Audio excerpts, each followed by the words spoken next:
This is CBN NewsWatch.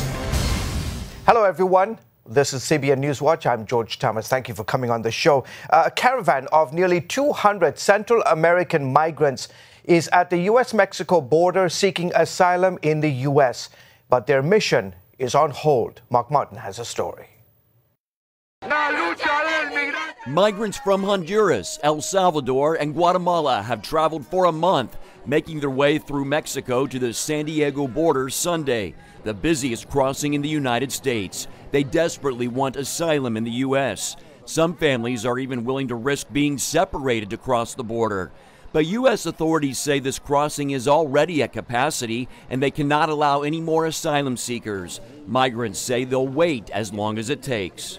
We're fighting to, for a better future. The nearly 200 migrants say they're escaping conflict in their home countries like gang violence and LGBT persecution. Supporters and protesters showed up at the border as well. If they really wanted asylum, they would have claimed asylum in Mexico. President Trump also weighed in on the caravan and U.S. immigration laws. Are you watching that mess that's going on right now with the caravan coming up? And our laws are so weak. The president tweeted last week that he's instructed the Secretary of Homeland Security not to let these large caravans of people into our country. He also tweeted, "We are the only country in the world so naive," and followed that up with the word wall. American lawyers are also at the border providing free advice to these migrants, saying that going back to their home countries is not an alternative for many. What lays ahead is still less terrifying than what is behind them and what they have fled. The U.S. Customs and Border Protection Commissioner says the border facility near San Diego is at capacity for people who do not have legal documents and are wanting to enter the U.S. The commissioner says the crossing will allow people to enter when space and resources become available. Mark Martin, CBN News. Here's a look at some of the other headlines we're following in the CBN newsroom. President Trump and members of the press agree this year's White House Correspondents' Dinner was a bust. Trump skipped the event, but journalists say comedian Michelle Wolf crossed the line after taking personal shots at the president's team. The White House Correspondents Association responded to the criticism, saying Wolf's rant doesn't reflect the group's efforts. Kim Jong-un says he would be willing to give up his nuclear weapons, but only if the U.S. commits to a formal end to the Korean War. The North Korean leader made that announcement during his summit with South Korea's leader. Officials say he's also shut down the North's nuclear test site in May. Sprint and T-Mobile are working together to reshape the country's wireless landscape. The two cell phone companies reached a $26 billion deal Sunday. They hope to slash company costs and make them a stronger competitor to Verizon and AT&T. The deal must first win approval of the Trump administration's antitrust regulators. You can find these and other stories at cbnnews.com. Secretary of State Mike Pompeo arrived in Jordan for talks with King Abdullah on the last leg of his Middle East tour that included Saudi Arabia and Israel. As CBN Middle East Bureau Chief Chris Mitchell reports, his theme, stopping Iran. Secretary of State Mike Pompeo's message on Iran was clear. We remain deeply concerned about Iran's dangerous escalation of threats to Israel and the region, and Iran's ambition to dominate the Middle East remains. The United States is with Israel in this fight, and we strongly support Israel's sovereign right to defend itself. In a joint statement with Israeli Prime Minister Benjamin Netanyahu, Pompeo said the words Israel wanted to hear about the Iranian nuclear deal. President Trump's been pretty clear. This deal is very flawed. He's directed the administration to try and fix it, and if we can't fix it, he's going to withdraw from the deal. Netanyahu said Iran had only become more aggressive since the Iranian nuclear deal was signed. People thought that Iran's aggression would be moderated as a result of signing the deal. The opposite has happened. And Iran is trying to gobble up one country after the other. Overnight, reports suggest that Israel is continuing its mission to stop Iran. Syria accused Israel of attacking Iranian targets inside Syria that reportedly killed 18 Iranians. Israel's Defense Minister Avigdor Lieberman warned Israel would respond forcefully if it or its aircraft were attacked. Lieberman said Israel has three problems: Iran, Iran, and Iran.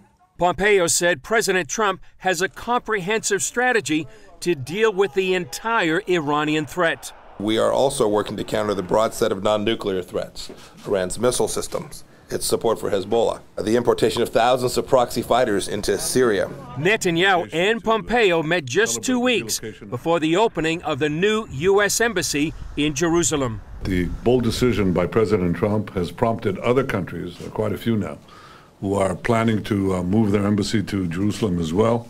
We are incredibly proud to be opening the new embassy on May 14th, well ahead of the original timetable. Chris Mitchell, CBN News, Jerusalem.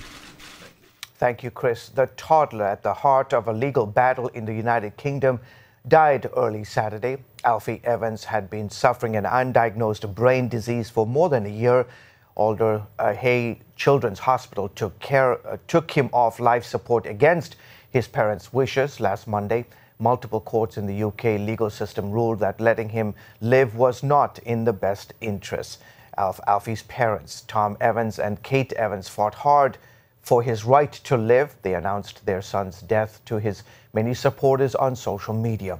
In his honor, hundreds gathered and released balloons at a park. Voters in Ireland are set to decide on whether to legalize abortion in that country. According to the New York Times, the referendum measure, if passed, would replace the Eighth Amendment with a new clause given the power to make laws regulating abortion. The Prime Minister has promised to tell voters that what kind of abortion bill is proposed before a referendum is held on the repealing of the constitutional ban. The referendum is set to happen at the end of May. Coming up, he's the CEO of the media company Newsmax, and he's also a personal friend of Donald Trump. Christopher Ruddy gives his take on the president's first year. And welcome back to CBN News. President Trump is known to seek advice from his close friends. One of them is Chris Ruddy, the founder and CEO of Newsmax, and a regular at Trump's Mar-a-Lago club. CBN's Jenna Browder sat down with him and brings us the story from Southern Florida. The Trump Tower meeting was not a crime. It was not collusion. It was just a meeting to find out information. He's a network favorite. When he says it's political, you're saying it's obstruction. And that's because Chris Ruddy, CEO of conservative powerhouse Newsmax, knows Donald Trump more than most and is often described as knowing what the president is thinking. The mainstream media love to come to you to pick your brain for all things Donald Trump. How do you balance that, not wanting to breach your trust with the president, but also wanting to be forthcoming? Oftentimes, people say, well, what do you tell the press? Do you tell the president something different? And I say, what I say to the president usually is what I say publicly. Well, it seems that way, George, based on the press reports. And they don't always agree. On healthcare, for instance, Ruddy says he let Trump know his thoughts on the Republican plan. Then when it comes to Twitter. The president likes Twitter. Everybody knows that. We see the tweets at 6 in the morning and midnight. He loves it. And the reason he loves it is he feels the media doesn't give him a fair shake. And this is his only way to connect with 50 million people instantly, or whatever the number is these days, keeps going up. And I think while he should have that right and he should do that, I think there should be a review process for Twitter. He should have a couple of people look at it. I would never even think about putting something on Newsmax, which is a website I own. I can put anything I want up there without having an editor look at it. And I think the president would be better served if a couple of people weighed in on some, especially sensitive tweets about national security issues and things like that. You have been friends with the president for many years. Tell us what he's like to be around. He is a very charismatic guy, very outgoing guy. What you see on television when he's just very talkative and communicative with people, that is the type of person he is on the one-on-one or when you meet him privately. Explain what he was like before he became president. It's interesting. I don't think he's really changed. I think he's been the same. It's just tell it like it is. He doesn't hold back on things. He's the type of guy that just likes to go out and do things. He's very bold. He was always that way. Ruddy met Trump 20 years ago at Trump's Mar-a-Lago club in Palm Beach. And he's there front and center when the president visits on the weekends. It's really been a very fantastic experience when you go there. It's an incredible group of people that are members, incredible service and staff, and you get a beautiful ocean portion of the club, and there's a lot of events, and it's almost like a boutique hotel as well. So it's a stunning place, and it's really the jewel of Palm Beach, not only real estate and life, but society. Also known as the Winter White House, it's a place Ruddy says Trump just enjoys. He has been coming down here for many, many years, maybe almost 30 years. And on weekends in the winter, he loves the place. His family loves it. It's a great place for him to relax and meet friends. And I think he just wanted to continue that as president. I don't see it as that as unusual. And it's a world away from Washington. This has been a turbulent first year. The reason was you had a man that had never been in politics before. He didn't know many people in Washington. He had been very successful in private business, very successful in Hollywood. So this was new to him, and I think getting the right people around him takes a little time, and he's done that. As for Newsmax and how he sees his role, how do you view your role as an influencer in terms of how the president is portrayed? I think I just like to tell the truth. What Newsmax has always done so well is just tell the facts, get it out to the public, try to reduce the amount of spin. I think there's a problem with the networks. On one hand, you have Fox, which is sort of on the extreme on one end, where it doesn't sometimes give the nuances, and then you have MSNBC and CNN on the left side, and they're really over the top in their criticism of the president. And so what I want to do is show the real Donald Trump, where there are some things where he's not perfect. He's just a human like the rest of us. And that's also his motivation for going on the different networks, whether it's White House departures, the Russia investigation, or the president's plans to seek re-election. Ruddy wants to cut through the noise and get down to telling the real story. Jenna Browder, CBN News. Still ahead, expecting the next big revival. See what these Christian leaders are doing to prepare.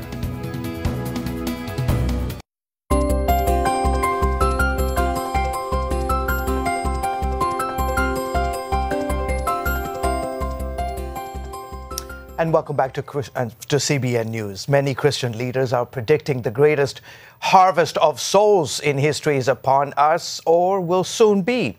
Paul Strand reports from a gathering of several thousand people who are asking God how they can best prepare to take part in this great revival and how every believer can help bring it about. If a massive harvest is on the way, how can believers get ready to do their part? Some of the most well-known charismatic leaders were just answering such questions at the location where the revival known as the Toronto Blessing started in 1994. Questions such as, what should Christians expect? Some say this next revival will be like a huge wave that washes over the whole world. Heidi Baker has helped start thousands of churches and fellowships in Mozambique and around the world. She says she's had a vision of such a wave, and she says it's a glory wave. And I saw the wave, and it's full of faces. And I thought, Lord, what is that? Are those the ones coming home or the ones going out? And I saw they were the faces of these radical lovers of God, every tribe, tongue, and nation, who are going to go to the ends of the earth carrying the glory. John Arnott headed up the church where the Toronto Blessing began. He too has had a vision of a glory wave so big, he called it a tsunami in the book, Preparing for the Glory. You know, and all these little boats on the top of it, and then this wave crested and came crashing to shore, and it was just a sudden, wonderful outpouring of God that was just sweeping. Some may feel that such a revival is impossible in this dark, immoral age. But theology professor Michael Brown says he's studied several times in American history where the most learned men thought Christianity was dying out in the land. Everybody counted the church out, counted God out, and then awakening came. So I truly believe, as much as my mind says it's impossible, I truly believe that the greatest awakening for America, and certainly outpouring for the world, is yet ahead. Brown has often encountered controversy for insisting on biblical truth, no matter how politically incorrect it may be, like on gay marriage. But he insists Christians can stand for such truth and still win over the worldly, who may despise that truth. So we need a fresh baptism of love for a sinful world, and a fresh baptism of the image of Jesus in us so that we can really be like him to this world. If we really care, the right words will follow. That we also have to recognize that the darkness always hates the light. We have to quit trying to please people and be accepted. We must speak the truth in love. It's not either or, It's both and. Revivals are known for burning brightly, but then always burning out. Well, there are those saying that if the next one will put Jesus Christ right at the center, it never has to die. So that's a part of preparing for revival. I think we can up our prayer lives. We can reprioritize, how we spend our day, how we spend our money. He needs to be number one. He's our Lord, our Savior, our King, our bridegroom King. We want to lift him up and lift him up and lift him up. As he be lifted up, all men will be drawn to him. Jerry Hill is the widow of Steve Hill, the evangelist at the center of the 1995 Brownsville revival. And at one point he was going to be put on Time magazine, and he said, you know what, I think you need to put God. Get a picture of God, because it's really all about him. I am only a vessel that he fixed. She points out he preached a revival couldn't supersaturate the whole world till every believer becomes an evangelist to those around them. And when Steve and I would go out, we would talk to people about Jesus in the supermarket, in an antique store, in a restaurant. You take it out. Well, you keep your heart right, keep short accounts with people that have offended you or hurt you or whatever, and you just get rooted and grounded in the love of God and get ready for more. Have little gatherings at your company. Have little gatherings at your school. Just come together and love Jesus and then shine. Don't be afraid to share your testimony. Paul Strand, CBN News, reporting from the Light the Fire Again conference in Toronto. And we continue to pray for the Lord Jesus Christ to move his spirit here in the United States and around the world. We'll be back right after this.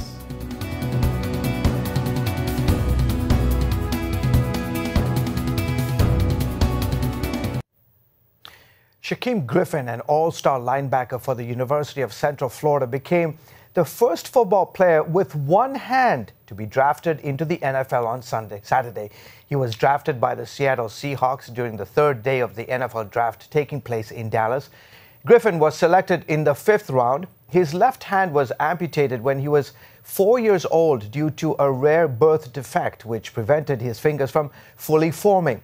A little more than a month ago, Griffin participated in the NFL Combine at the Indianapolis Colts Lucas Oil Stadium. NFL managers, owners, recruits, and players were all of them were all blown away by his performance.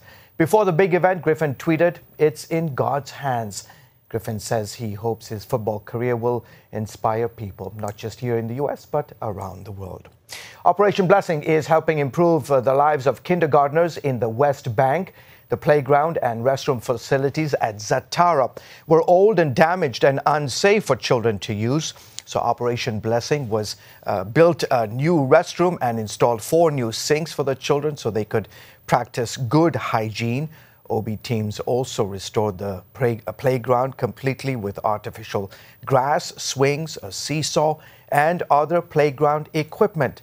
The children now have a healthier and safer environment. Well, folks, that is it for this week's edition of CBN NewsWatch, today's edition, that is.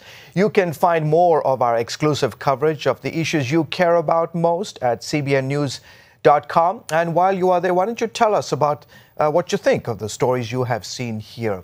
You can do that by emailing newswatch@cbn.com. Or you can talk to us on Facebook, Twitter, and Instagram. So many different options to reach out and touch us. Well, folks, I hope you will have a great rest of the day. Join us again next time.